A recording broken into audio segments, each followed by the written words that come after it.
Pogi si Mentor Neil. What's mga Lodi Cakes? Welcome back ulit sa channel natin. Mentor Neil here. So, alam ko mga Lodi Cakes na matagal tayong hindi nag-upload, no? And in the past few days kasi, nagkasakit ako. And okay na ako ngayon. And marami din akong ginawa. And naging busy din ako. Kaya pasensya na mga Lodi Cakes, wala akong na-upload this past few days. Kaya ito na mga Lodi Cakes, tayo ay mag-upload na ng panibagong topic for ICT series natin. So, natapos na tayo dun sa mga kill zones natin. Ngayon, pupunta naman tayo dun sa buy and sell model ni ICT.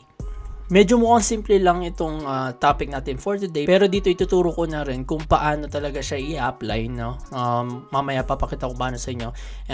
Bago natin simulan itong topic natin, gusto ko lang munang magpasalamat, i-acknowledge lahat ng mga nag-donate doon sa Pray for Mindanao natin na nung mga nakaraang araw dumaan itong si Typhoon Paeng, and maraming mga kababayan natin na nasalanta ng bagyo na sobrang apektado, especially yung Mindanao natin.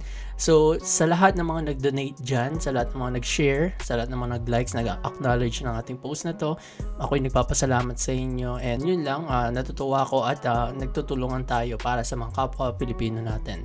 So yung dun sa last video natin, yung sa raffle, hindi muna natin i-ano yun kasi nag-donate muna tayo sa mga nangangailangan. Pero this video, maganan tayo na magpanibagong raffle tayo. So sana naiintindihan nyo mga Lodi Cakes, and maraming salamat sa mga nag-donate dito. So yung today's raffle natin, ang gagawin nyo lang is bilangin nyo kung ilang beses ko sinabi dito sa video na to yung word na Pogi si Mentor Neil. Okay, so bilangin nyo maiki yun. Make sure i-comment nyo lang yung sagot nyo sa comment section and sabihin nyo lang kung ilan. Tapos kayo na bahala kung anong gusto nyo sabihin. So yun, $20 USDT ulit mga Lodi, and good luck sa inyo. So simulan na natin yung topic natin for today. So itong topic natin today, ito yung tinatawag nating market maker buy model or market maker sell model ni ICT. So, ipipaste ko yung picture dito. Napakita ko sa inyo kung familiar na ba kayo dito. Ayan. So, kung napapansin nyo mga Lodi, ako, before ko malaman itong ICT, nakikita ko na to dati. No? So, dahil dati wala pa akong idea sa smart money concept, nung nakikita ko to, in-acknowledge ko lang to as a pattern, no? Yung parang sinasabi ko lang, basta mayroong ganito, tapos pag pangatlo na, magbabay na siya, dapat mayroong dalawang ganito. Which is, nung pinag-aralan ko itong si ICT, hindi siya basta-basta ganun, no? So, hindi lang siya basta-basta pattern na parang sinusundan, pero, etong market maker buy model and sell model ni ICT, hindi lang siya about sa pattern, no? So, iyan ko sa inyo, yung ibig ko sabihin dito. So dito, meron tayong sa market kasi mga Lodi Cakes, laging merong buy and sell, 'di ba? So every time na merong nabumuong pataas, like kunyari buy yan, pataas, sabihin natin uptrend yan, maraming bumili dito, maraming bumili, laging magkakaroon ng take profit. So kung dito sila nag-positions, for sure may isang certain area or certain zone na magti-take profit yung mga yan. Mag-exit dito, sabay, lalakas yung supply at bababa siya para ma-cover up yung mga buying positions. So, dito naman mga sell, tas take profit dito. So, ganun nag-work yung market maker, buy model, and sell model ni ICT. Same thing kapag sabihin natin pababa, meron nagsisell, tapos meron mga nagti-take profit dito, tapos pataas, marami na nagbabay dyan. So, ganun lang din, no? Parang take profit, tapos mako-cover up yung mga short positions. So, sa market, nakita naman natin na, for example, uptrend tayo, meron tayong ganitong position, aangat siya, bababa, tapos aangat ulit, tapos bababa, tapos pag humihina na yung volume, magkakaroon ng angat, sabay bagsak, change of character, tas angat, baba, 'di ba? Up and down lagi yung market. So, every time na merong swing na ganyan, merong market maker or merong model, buy model or sell model si ICT. So, para saan nga ba itong market maker, buy model, sell model ni ICT? Ito yung foundation for directional bias in higher time frame. So, kapag napag-aralan natin to, dito natin makikita kung yung market is patuloy pa bang tataas or magkakaroon na ng reversal. So, dito natin matutukoy kung saan papunta yung market. Kumbaga, dito natin na parang mas nagiging kampante. Dito tayo mas nagiging confident na tataas pa siya at bababa pa siya kasi meron tayong parang ganong model na sinusundan. So, snowflake pattern siya. So, ano ibig sabihin ng snowflake pattern? So, kung makikita nyo kasi dito, no, nakita natin merong isang green, isang red, tas isang gray, tas dalawang blue, isang green.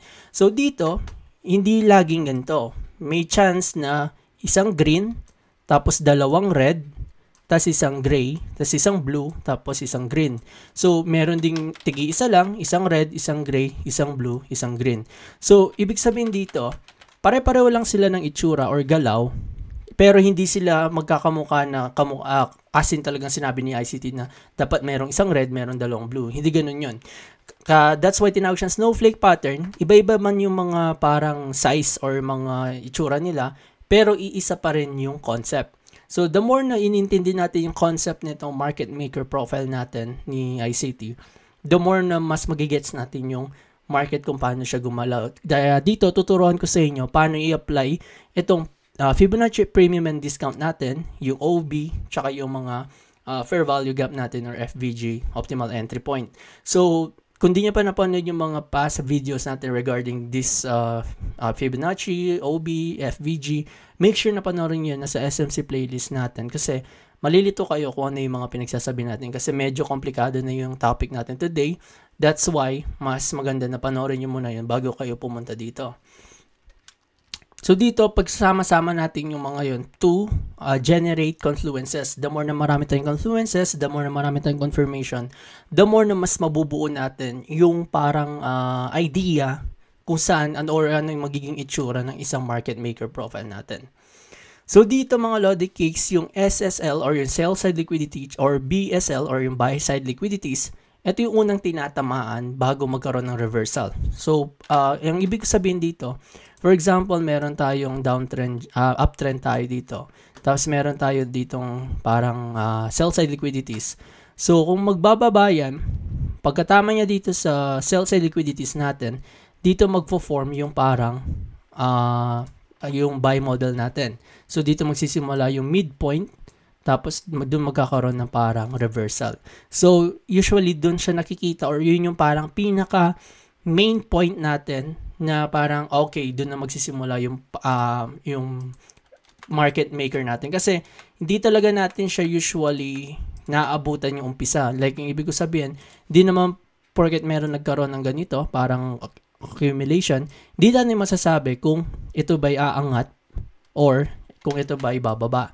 Hindi natin masasabi. So, masasabi lang natin siya na pag umangat siya, tapos umangat ulit, then kapag magre-reverse na siya dito sa area na to, meron na tayong mga target. So, meron tayong target dito, target dyan, target dito, tsaka tong area na yan. So, at least kapag nag-short tayo, meron tayong mga take profit positions. Diba? Yun yung sinasabi ko na parang napaka-importante ng mga price history compared dun sa mga bagong coins. So, that's why mas maganda mag-trade sa mga lumang coins na and yung mga malalaking cap. Kasi, the more na nakikita natin yung mga price historical, dun natin nalalaman kung hanggang saan bababa or hanggang saan pwedeng umabot itong market natin. Tapos, itong market maker profile natin, ito yung breakdown from initial consolidation. So, ang ibig sabihin dito, lagi nating hinahanap yung initial consolidation. So, yung kanina, yan, ito. Yung initial consolidation, yun yung pinakauna, which is kung ito, initial consolidation natin is this area. Pero kung babalik na rin natin yan, hindi ko lang sure kung paano to balik na rin. Settings, ayan, nag-search na lang ako, ayan. So, kung ito yung initial consolidation natin, so from the word initial, ibig sabihin pinakauna.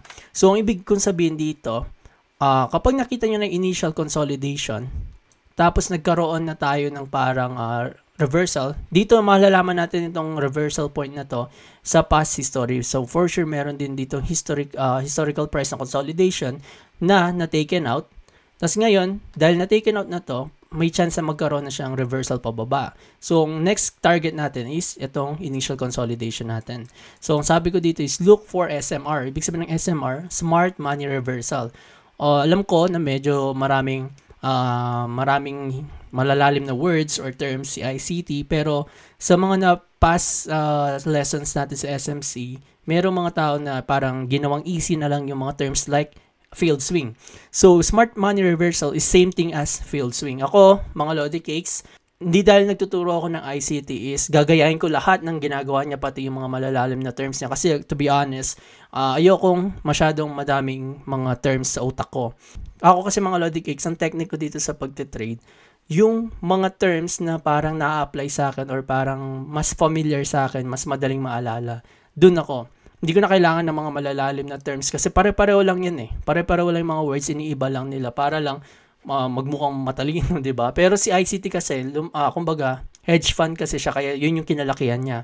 Pero ako, dahil hindi naman ako hedge fund, retail trader lang ako, kung ano yung kinalakihan ko or parang pinakamadaling intindihan, dun ako, kumbaga ang pinaka-importante lang naman dito yung concepts and yung parang market structure. Yun lang naman yung importante sa trading. The more na parang inaalala mo lang yung concepts ng isang trade, the more na mas magigets mo paano mag-trade. So, kikita ka pa din kahit hindi mo naman kailangan laging banggitin yung SMR, hindi mo naman kailangan banggitin lahat ng mga market maker buy model, ganun. Kahit sabihin mo lang buy model, sell model, that's good, di ba? So, yun yung pinaka-importante sa trading is yung concepts. So, also known as field swing, ibig sabihin nito, kapag meron tayong field swing na na-form during liquidity grabbing, then yun yung parang time na magkakaroon na tayo ng reversal. And dito sa market maker profile ni ICT, yung SMR or yung field swing niya is shorter time. So, ibig sabihin ng shorter time, kapag umangat siya na sa pinakataas na, usually saglit lang siya, tapos mag-change of character na. 'Di ba? So, may field swing na siya dito, tapos nagkaroon na siya ng change of character. So, meaning, ito na yung pinaka parang reversal point niya.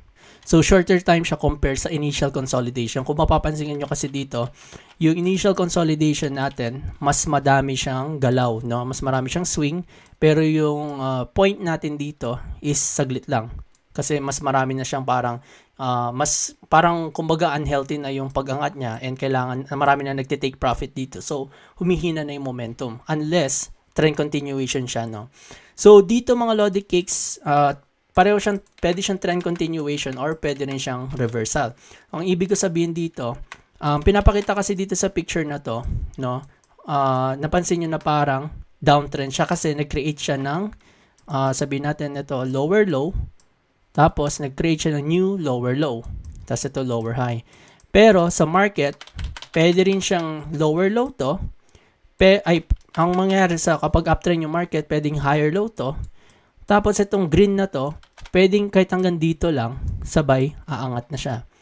Okay? So, ang inano ko dito, kapag trend continuation siya, syempre kung uptrend yung market, 'di ba? Ganyan 'yan. O, nakikita nyo, yan, o yan. Yan, tapos angat. Dito natin i-plot yung Fibonacci. Like, for example, ito yung pinaka lowest point hanggang sa pinakataas ng ng point ng market maker natin. Kung mapapansin nyo, nagbabounce siya sa golden zone. Mapapakita ko sa inyo yung golden zone or sa equilibrium natin. Sabay, nagtitrend continuation pataas.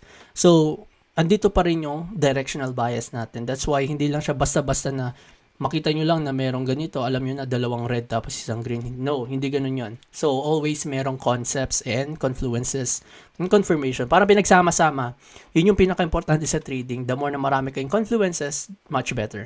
Okay? Kaya ko lang pinapakita to kasi sa next week or mga next videos, papakita ko sa inyo yung weekly intraday setups narrative ko. So, ano ibig sabihin nun? Like, sa isang linggo, for example, ito, GU, sa isang linggo, yung Monday, Tuesday, Wednesday, Thursday, hanggang Friday, papakita ko sa inyo paano yung parang magiging narrative natin na, okay, sa Monday, pataas siya, pababa.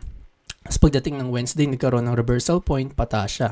So, dito kasi makikita na natin doon yung mga buy curve and sell curve. So, ibig sabihin ng buy curve, sell curve, yung arc. So, kung for example, ito, pataas, yung ito kanina, yung pataas na to, itong area na to, yan, ano yan, buy curve yan. So, ibig sabihin, buy curve. Ito yung spelling niya, buy curve. Ibig sabihin, pataas, yan. Tapos, siyempre, yung kabila, sell curve. Okay? Ay, makikita natin yan as a narrative sa mga trading setups natin. Tapos, hindi lang yan, na-apply din siya in all time frame. Kahit saan kayo tumingin ng time frame, makikita nyo yan. So, it doesn't matter kung swing trader kayo, it doesn't matter kung scalper or intraday trader. Makikita nyo lahat yan, yung ganyang market. Kasi if there's a buy, there will always selling. Hindi naman palaging buy, hindi lang palaging sell. So, laging may buy and sell na nangyayari sa trading. So, ayun, papunta na tayo sa real chart. Yan. So, nandito tayo kay GU. No? Nandito tayo kay GU. And kung mapapansin natin, nasa 1 hour time frame ako. Sample lang to. Pababa yung market. Now, kung ang gagawin natin, like, paano natin malalaman kung magre-reverse na ba itong market or kailan siya magkakaroon ng swing? So, anong ginagawa natin sa mga past videos natin? Diba, always go to the price history. So, punta tayo sa pinakadulo or pinakalumang price action niya. Then, ipa-plot natin yung mga liquidity area natin. So, kung mapapansin nyo, ito yung current price natin na sa 1.2, no? Makita natin dito na meron tayong mga liquidity area. So, ito, liquidity area. Meron tayong liquidity area dito. Actually, mas better to. Yan, ito, tsaka to. So, nag-ano ako din sa mga short-term swing, tsaka sa mga intermediate swing. So, ito, mga short-term, ito, mga intermediate. Okay? So, kung pupunta na tayo sa price natin, mapapansin natin na, ayan, meron na tayong mga target area. Okay. So, ang una natin gagawin is, hahanapin natin kung saan siya magkakaroon ng reactions. Okay. So, napansin natin na meron tayong mga liquidity dito sa area na to. Meaning, may chance na hindi pa siya pwedeng bumalik sa taas. Ang ginagawa kasi lagi ng market, always nag-grab yan ng mga liquidities, like yung pinag-aralan nating sell side tsaka buy side liquidities, bago magkaroon ng reversal or pullback. So, tingnan natin kung ano yung mga magiging parang price action niya. Okay. Pogi si Mentornil. So, napansin nyo ngayon, nagkakaroon tayo ng consolidation, di ba? So, na-apply din dito yung ICT power of 3. So, kung mapapansin nyo, meron na tayong consolidation dito. Nag-aantay na lang tayo ng liquidity grabbing sa area na to. Dito, or dito, or dito, kahit saan. Tapos, yung tipong babalik siya pataas. Pag bumalik siya pataas, then that's what we call accumulation. Okay? So, hanapin muna natin yung parang, ayun, nauna na tinamaan yon, tinamaan na rin yon, tapos antay na lang tayo ng pagtaas. Okay, so may nakita na ako. Napansin nyo to? So, dito sa area na to, after niya bumaba, nagkaroon tayo ng change of character. Nakita nyo to? Ayan. So, from here, ito yung magiging parang swing point natin. Ito yung lower high natin kasi napansin nyo naman, nag-create siya ng lower low, itong area na to. Means, itong part na to, itong yan, this is our accumulation. Okay? So, nandito na tayo sa accumulation. No? So, ang accumulation ni ICT is color green. It doesn't matter pag nasanay na kayo, pero for the meantime lang, no? So, tingnan natin kung magkakaroon tayo ng pag-angat. So, nagkaroon na siya ng change of character. Tapos, tingnan natin, ayun. So, after nyo mag-change of character dito sa accumulation na to, no, nagkaroon tayo ng parang break of structure, tas mini consolidation, pero this is what we call reaccumulation. So, ito yung blue natin, blue candle. Okay? So, dahil may nakita na tayong parang starting point, parang okay, nagtitrade na tayo, may nakita na tayong area. So, saan tayo magpo-position? So, dito, pwede na kayo mag-position kasi kung mapapansin nyo, nag-change of character siya, nakuha na yung liquidity na to, nakuha na rin yung liquidity na yan. Tapos, bumalik siya sa taas, nagkaroon ng rejection, meaning gusto niya pang umangat. Tapos, ito pa, after niya mag-change of character, nag-retrace siya sa, ito, FVG2 no? Kung mapapansin nyo, FVG yan. Diba? So, pwede nyo maging entry point yan. Although, ang point ko dito is, pinapakita ko lang sa inyo paano mag-backtest. So, dahil meron na tayong nakitang pinpoint na yan, pwede na natin masabi na itong area na to is our target. So, for example, ito, makikita natin na meron tayong downtrend dito or distribution. Tapos, dito din, meron tayong distribution. No? Maliit na distribution. So, kung mapapansin nyo sa may gray. Yan. Tapos, ito yung red natin. Pakita ko sa inyo sa picture. Yan. Ay, sell model pa ito. Hanapin ko yung buy model. Ayan. So, kung mapapansin nyo, ito yung green natin. No? Ito yung pogi si Mentornil. So, kung mapapansin natin, ito yung green natin. Okay? Tapos, ito yung red. Tapos, ito din, considered to as red. No? Red. Yan. Tapos, ito yung magiging parang pinpoint natin. Ayan. Kung mapapansin nyo, nag-change of character na dito. Tapos, nakuha ninyo yung mga liquidities dito. Pwede na natin maging entry point ito. Okay? Tapos, dito ang ginagawa natin, nagta-target tayo palagi ng initial consolidation. So, ibig sabihin nito, ito yung pinaka-main target natin. Okay? So, dito mga Lodi Cakes, ang nakakalito lang is kapag sabihin natin dahil downtrend yung market, hindi natin masasabi na aabot siya hanggang dito kasi pwedeng hanggang dito lang siya sa gitna, sabay, trend continuation pababa. So, ang gagawin natin is pupunta tayo sa mga higher time frame tulad dito, kunya 1 hour, siguro at least 4 hour, makita natin na meron tayong FVG sa gitna. So, magpa-plot din tayo ng Fibonacci dito. Yan. Tapos, meron tayo yung FVG dito. So, masasabi natin, at least kung magbabay tayo dito, no? Magbabay tayo dyan. Ito yung pinaka-target natin, yung area na yan. Tapos, stop loss lang natin is this area. So, at least, meron ka ng 1:3 or kung gusto mo maging aggressive, kahit dito lang, meron ka ng 1:5, 1:4, yan, pwede niya yan, di ba? Kasi alam natin din na ito bababa dito sa area na to unless magkaroon ng fake change of character, magkaroon ng malakas na momentum pababa. So, at least meron tayong 1:4 and ito na yung pinaka-target natin. And anong gagawin natin pag sabihin natin umabot pa siya hanggang dito? Well, dito tayo mag-short nun. Dito tayo maghahanap ng short.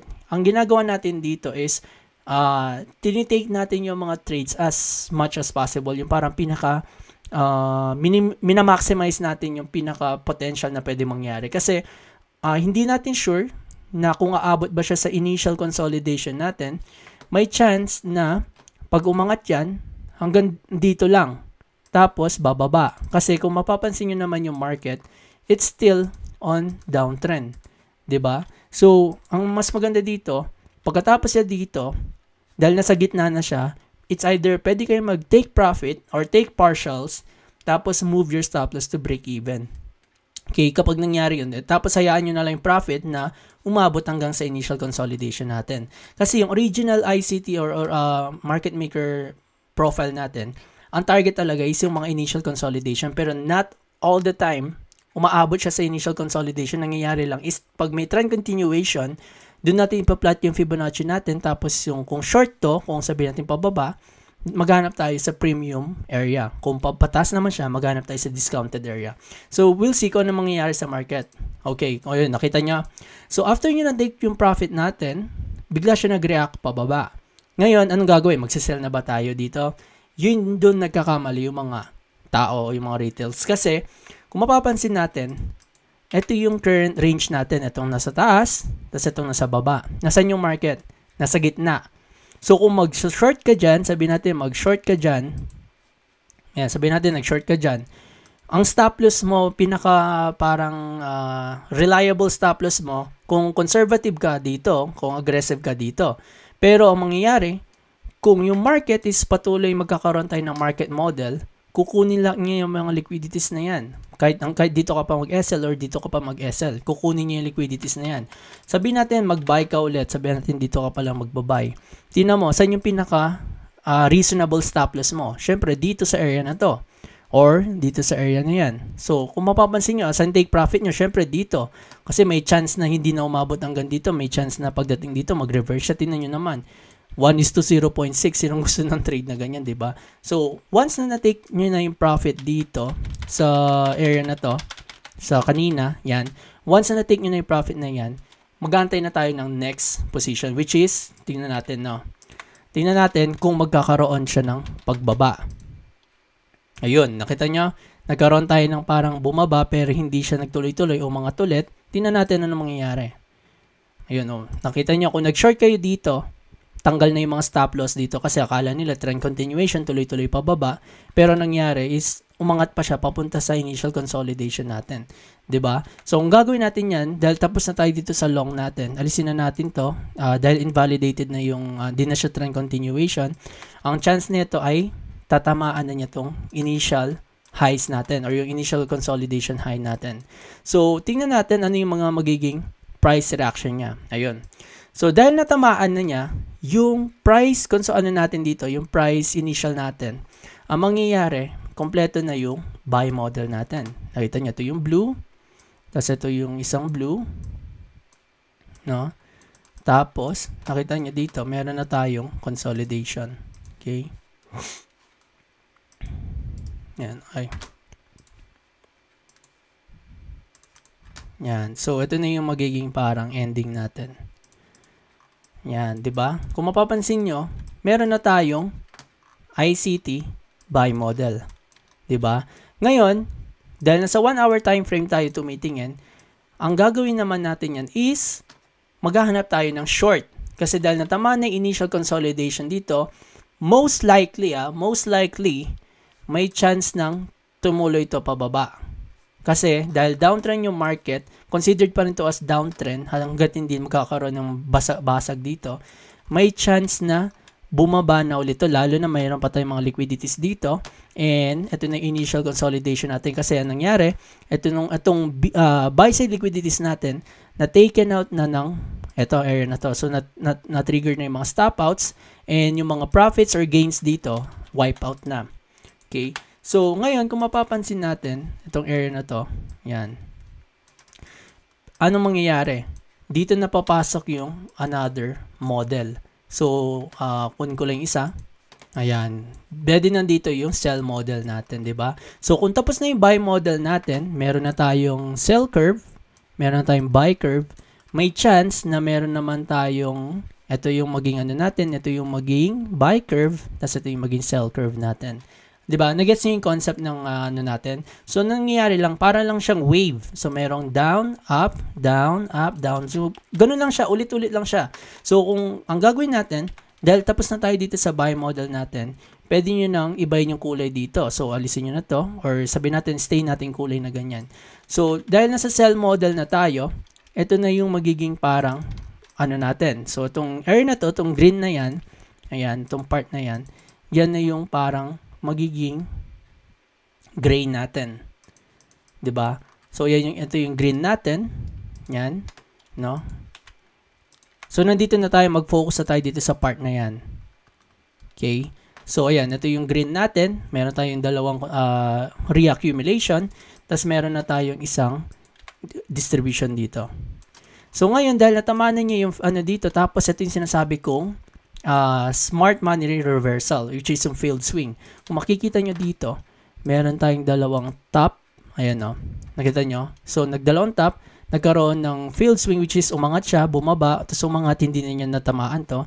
Kapag basag niya to, meron na tayong change of character. Tingnan natin. Pogi si Mentor Neil. Ayun. So, napansin nyo, nahinaan na siya, humina na yung momentum sa area na to, meaning, itong part na yan, nag-change of character na siya.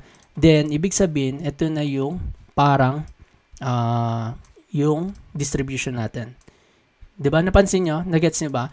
After niya matamaan yung initial consolidation natin, nagkaroon na tayo ng distribution. After mag-field swing, ito yung field swing. Kasama din to. Yan, field swing yan.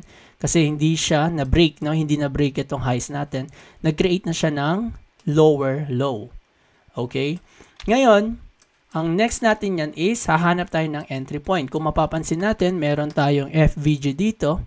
Kung babalikan niya yan, ito, kung babalikan niya yan, tingnan natin kung babalikan niya pa yan. So, meron tayong entry point dyan. So, ang ina-expect na natin is, magkakaroon na tayo ng dito. Parang ganyan. Yan, magkakaroon na tayo ng parang movement na ganyan. Anong target natin? Siyempre, yung initial consolidation natin dito, which is itong 1.21673. Babalik siya dito, pero may chance na mas malalim. Okay, pwede niya hanggang dito yan. Kasi napansin natin, meron pa tayong liquidities na hindi pa taken out, which is yung 1.20 dito sa area na yan. So, yan yung parang magiging concept natin. Pero, ang trabaho natin dito is, hindi tayo nagpe-predict. Ang ginagawa natin is mag-aantay tayo ng mga change of character, mga market structure, redistribution, yung mga ganon. So, pinapakita ko lang sa inyo na pwedeng mangyari is magganyan. 'Di ba? Gets niyo yun? So, ito, yan, titingnan natin kung ano yung mga magiging movement ng market. Sabay natin siyang ipa-plot. So, ito, itong blue na yan, tingnan natin ito, yan. Kasama din yan. So, kung mapapansin nyo, tatlo yung reaccumulation niya dito, 'di ba? Tapos, meron tayong dito reaccumulation, tapos sabay natamaan yung ano natin. So, kung may tatanong kayo na parang, paano nyo malalaman mentor nil na hindi ito yung kulay gray? Paano nyo nalaman na ito pa yung gray? Dahil sa initial consolidation natin. Okay? So, yung kanina, eto, di natin sure kung hanggang dito lang siya, pero ang importante is yung itong area na to, matamaan niya itong initial consolidation natin, then dun magsasabi na mag-chance na magkaroon ng reversal, especially kapag meron na tayong nakitang failed swing sa area na to. So, ayun, tingnan natin, ito yung mga next target natin. Ito, meron tayong equal lows dito, meron tayong sell side liquidities dito, actually equal lows din yan, tapos meron din dito. Okay, so tingnan natin yung mga next move. Ayun, nakita nyo, bumalik siya dito. Ako, for me, kahit hindi pa niya tatamaan yung OT or optimal entry point, basta matamaan niya yung gap, mag-enter na ako dyan, mag-aggressive entry na ako dyan. Tapos yung stop loss ko is just above this area, itong area na yan. Kasi pag tinamaan niya pa yan, may chance na mag-uptrend yan, no? May chance na ma-invalidate itong buy side liquidities natin. So, ang take profit ko, it's either dito, which is, tinan nyo, 1:3.8 na, di ba? Napakalaki na. Or, pwedeng hanggang dito kung gusto nyo mag-swing trading. Okay? Huwag nyo pakalaman yung time frame kasi pwede naman sa 5 minutes to may makikita tayo. So, kung 5 minutes, intraday, kung 1 hour, swing trading or positional trading. So, kung gusto nyo mag-hold ng matagal, maganda kahit hanggang dito lang.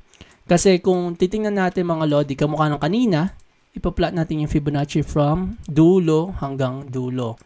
Mapapansin nyo, yung golden zone natin, saktong-sakto dito sa area na to. Yan. So, may chance na mag-trend continuation to pataas. So, ang mas better, mag-take profit na lang tayo dito. So, let's say, mag-hold tayo. No? Mas maganda mag-hold. Sabihin natin para, tingnan natin hanggang saan pupunta yung market. Kita nyo? Unang take profit kung intraday or day trader kayo, tinamaan na. Meron tayong 1:3.82. Profit na kagad. So, tingnan natin dito sa pangalawa kung ano mangyayari. Ayun. So, umangat na siya, no? After niya magkaroon ng dito, meron na tayong another swing. This is, pwede natin ito ma-considered as redistribution, no? Ang inano natin dito, hindi lang tayo basta-basta nagpa-plot ng kulay. Kasi kung mapapansin natin, after niya mag-break yung structure dito, lower low, lower high, lower low, lower high, meron tayong breaker OB dito. Kita nyo? So, binalikan nyo yung breaker OB, pwede kayong mag-second entry dito. So, pwede hanggang dyan lang or hanggang dito, kasi ito yung pinaka-last lower high natin. Tapos, pwedeng target natin is yung kanina, itong red. No, pwedeng itong red or yung equilibrium ng Fibonacci natin. So, meron na tayong 1:457. Tingnan natin kung magpe-play out. 'Di ba? Bumalik siya, medyo nag-react siya dito. Tingnan natin, medyo malaki yung niya, yung consolidation niya, yung redistribution niya. Ayun. Kita nyo? Kung mapapansin nyo, nagkaroon tayo ng redistribution dito. 'Di ba? Nakita nyo na taken out itong highs na to, pero hindi na lumagpas dito. Kasi nga, pag lumagpas pa siya dito, may chance na invalidated na yung pagbaba natin. Nakita nyo? Tinamaan na yung area natin. So, alisin lang natin to. So, dalawang profit na tayo. Tapos, alisin natin to. Dahil nasa golden zone na siya, actually nilagpasan niya pa yung golden zone, magte-take profit na tayo mga Lodi Cakes. Dapat hindi tayo greedy dito kasi isa sa mga tinuturo ni ICT is be contented with enough. Okay? So, once na take profit na tayo, magwa-wait na tayo kung aabot siya dito sa target natin. Itong pinaka-initial consolidation natin. Kung umabot siya dito, tingnan natin. Yun. Nakita nyo? Tapos na yung sell model natin. 'Di ba? Napansin nyo? Sell model na yan kasi natamaan na siya. Kung magko-consolidate siya dito, tingnan natin. So, hindi na siya nag-consolidate dito, which is ang nangyari, another redistribution. 'Di ba? Meron na tayong redistribution kasi napansin niyo ang unhealthy na pagbagsak niya. Meron tayong redistribution dito which is red na naman, no? Tapos tingnan natin kung saan siya magko-consolidate. Dahil natamaan na niya yung liquidities ng pinakaluma natin, may chance na magkaroon ng consolidation sa part na to. Ayun. Bumalik siya sa taas kasi unhealthy yung drop niya. Tapos meron na tayong consolidation. Nag-change of character na siya dito. Meron tayong parang failed swing, no? Tinamaan niya itong liquidity sa baba, nag-failed swing siya, then nag-change of character, tas umangat pataas, 'di ba? Alam ko medyo nakaka-overwhelm siya, pero kung mapapansin niyo, pag pinagsama-sama niyo yung mga confluences natin, mas nagigets natin kung saan papunta yung market, 'di ba? So, pa-plot natin to as green, 'di ba? So, after niya matamaan yung initial consolidation natin dito, nagkaroon siya ng konting reaction, pero bumaba din. Tapos kinuha niya yung liquidities kasi dito, gawa ng ito nakuha na, pero itong nasa 1.20 hindi pa nakuha. That's why tinodo na niya pababa. Ngayon, dahil meron na tayong ganito, may chance na itong market mag-create naman ng buy model. 'Di ba? Dito yung isa, ganito, babalik na naman siya dito. Ito yung magiging target natin. 'Di ba? Ganun lang siya, pero we'll see kung ano mangyayari, no? Kasi kung mapapansin natin dito, malakas yung momentum niya pababa. Nakita nyo? Malakas yung momentum niya. Unhealthy to. So, normal lang tong pullback na pataas. Kaya ang gagawin natin is ipa-plot natin yung Fibonacci. Okay? So, ipa-plot natin yung Fibonacci from this area. Actually, ito na yung pinaka-top natin, no? Kasi ito na yung parang displacement natin.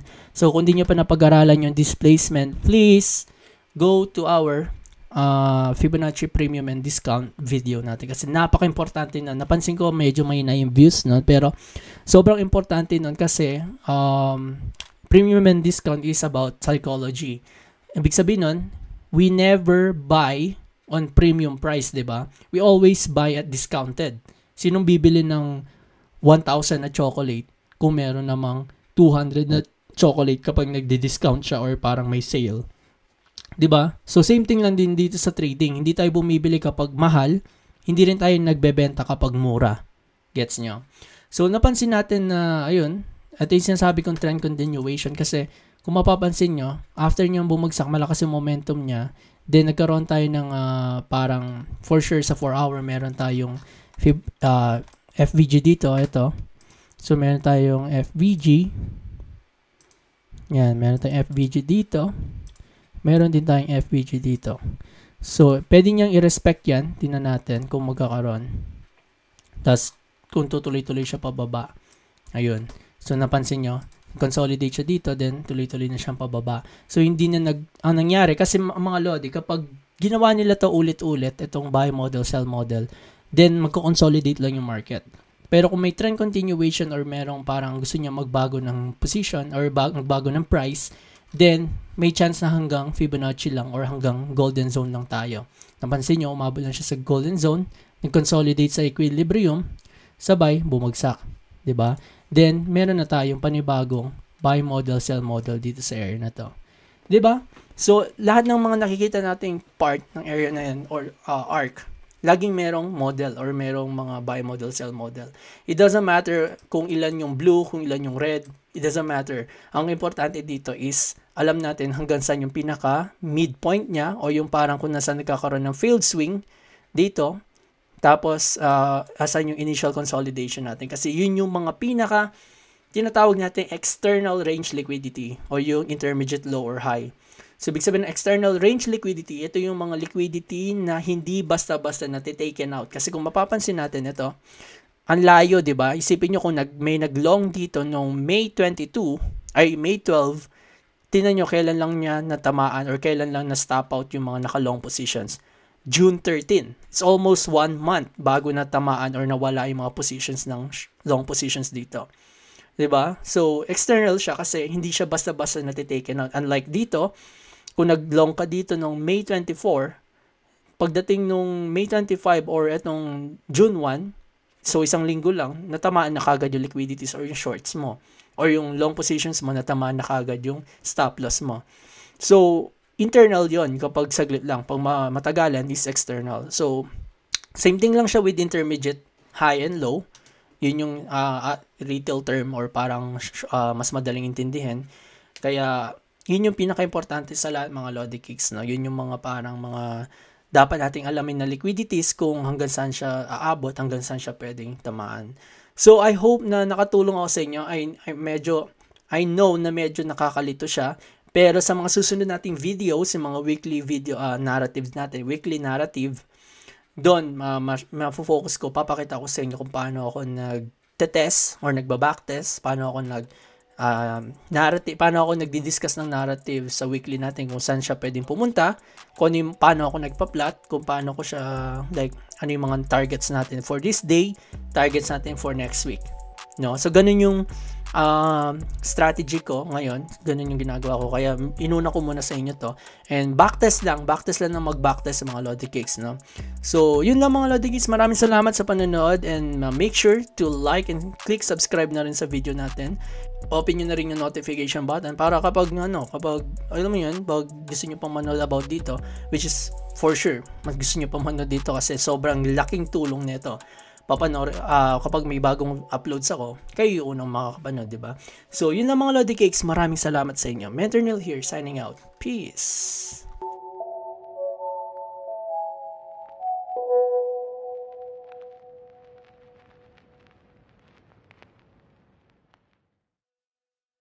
Pogi si Mentor Neil.